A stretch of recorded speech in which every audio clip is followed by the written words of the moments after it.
Alright, I have underground resources that are saying the G8 summit being here in Chicago is a conspiracy because Chicago's a hotbed for a lot of stuff and Boeing and all that stuff, you know, like it's become with the cameras and the new technology that they've been, you know, Boeing donated all this riot gear, okay, to the Illinois, you know, since they moved here, they've donated all kinds of like sound cannons and stuff like that. You're talking about the and they're dying to use it. Like water or no, public, just police, your local police. Were donated all kinds of riot gear, and they're dying to use it. Okay. Now, from what I understand, these resources tell me that there's a group that they're going to plant somebody. They're going to plant people to start a riot. The riot's going to begin. The police are going to come out in riot gear. Then another group of people are going to come in, and it's the gangs. The gangs are going to come in and they're going to open fire on the police. And that the police are all going to be shot down. It's going to become a bloodbath. Okay, now that's what I heard because they want to bring in the National Guard. They want to cause an international incident. They're going to sacrifice police officers to do that. And that it's going to start the new realm of McCarthy, which, you know, which is the anarchists. They're going to try and stop the Occupy movement and the anonymous movement and everything else, you know, that's related with the ELF. There's all kinds of stuff going on. ELF, you mean Elk Waves? No, the ELF. No, the Earth Elves. Liberation Front. You know.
My resources for this are somewhat insane. People can take this information to what they want with it, because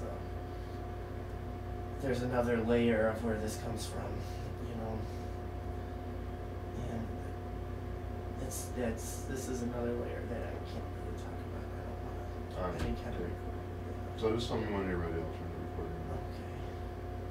So I think that a human chain needs to be available where people are stationed to the middle of the chaos all the way up to the front of the stage, so they can link hands and start passing people out of the perimeter if something goes down. That's the only thing I can think of. And if something happens to the human chain, it's just going to keep getting shorter and shorter, I guess, you know. And people, every man for himself, you know. You know what I mean? Does that mean that we don't do the protest? Hell no. The protest is going to happen no matter what. The stage and everything, who knows? Just you have to put that into the planning, that if a riot does break out, where the police are going to be, what the perimeter is, and where the police are going to come in to try to calm the crowd. You know, you need to plan that stuff out, because This is a possibility that's pretty strong. And the reason they're doing this, okay, the reason they want to do this is to start the McCarthy-style witch trials on free thinkers, you know, and like, you know, people who know that the internet is our new establishment, you know, like Unity for a Change and all that. You know, there's a lot of people who think in terms of Mike Callis, you know, as far as Unity for a Change. The internet is destroying corporations' mental grip on everything, you know. It's just like the internet is our new system of where there is no system. You know what I mean? That's pure anarchy right now. Yeah, and it's totally, they totally want to stop that. The other reason, on the more insane level, is that they're building this gap between the rich and the poor, because the poor are to be kept like pets by the rich, and the rich are part of the galaxy. They're part of new technology. They're you know, space travel is where we might take airplanes and trains. They're taking spaceships, you know, and you know, they have access to higher technology. Who knows where it comes from? We won't go into that, right? But that they're the rich. There's a small, what, the 2%, the 1% that hold all the riches in the world. They want to keep the working class in the dark about space travel, and it's just the beginning of this, the Big Brother style stuff. And that's why they set up all the camps, and the G8 summit here in Chicago is what's supposed to start the snowball rolling, okay? And it's a plan that they have to get involved in the media and make people look really bad. Which means everything here at Multiculti used to be broadcast live from Multiculti internationally as it happens. And if they raid here, it's going to go out live. And they're not going to raid here because they can't, because it'll go out live internationally. Boom, all over the internet, and there's nothing to do, or do they care? I don't know. It's weird. Am I paranoid? Yeah. I'm paranoid. But not really, I don't really care. I'll be anywhere. I want to be here, but I'll be anywhere, you know. I was thinking it'd be funny to dress up like in riot gear and paint like, you know, peace now on the chest plate, you know, peace now with the exclamation points and the loudspeaker. And just stand up high and be like, with the riot helmet. Yeah, being a target. Yeah, I've gotten some hint that there's been a cooperation. Okay, you're scrying in the royalty. Do you want this on here? Yeah, you can put it on there, your interpretation of it, because my one interpretation is of it, candles, I know what's the other going one on. I watched the William Cooper reports. Yeah, there's a duality going on in the time streams. And yes, my philosophy color is an understanding of time and space, okay? It's how time and space work. The human race is the first one to break through to time travel. Okay, so it's like, it creates a big time war though, but the human race protects itself first. It creates its own time stream with a cruise ship that goes all the way to the beginning and back. Okay, it's just a, you know, like taking a cruise ship through the Caribbean, but you go through time. Big cigar-shaped spaceships with camera things, lights that come out of it. You can send cameras. Your family has a cabin. You send out these little cameras, robots, and you can check things out. And if you get caught, it's like, oh my God, what's going on? You know, like, we gotta get out of here. You disappear, you know. And it's just a supernatural kind of thing. Will-o-wisps, okay? If you know what will-o-wisps are, it's fairy fire, fireflies in the woods, you know, floating balls of light in the woods, you know, will-o-wisps, fairies, nature spirits. All right, whatever. It's all explained. There's a duality going on. The royalty wants to use the alien technology and keep us as pets, but that's after time travel's been discovered, okay? Royalty is tricking the governments of the world into thinking aliens are real, even though we haven't made first contact yet. Yeah, that's amazing. Yes, and it's a duality of time streams, do you understand? Yeah. Okay, so it's the same thing. The rich are just stupid and, you know, they pulled it off. You know what I mean? But nature has it, so it's a duality of time streams. Yeah. Intense? No. Maybe. I heard the reptilians are up to something. Yeah, that's each time I scry, I always see them. They're still present. How you doing? Good.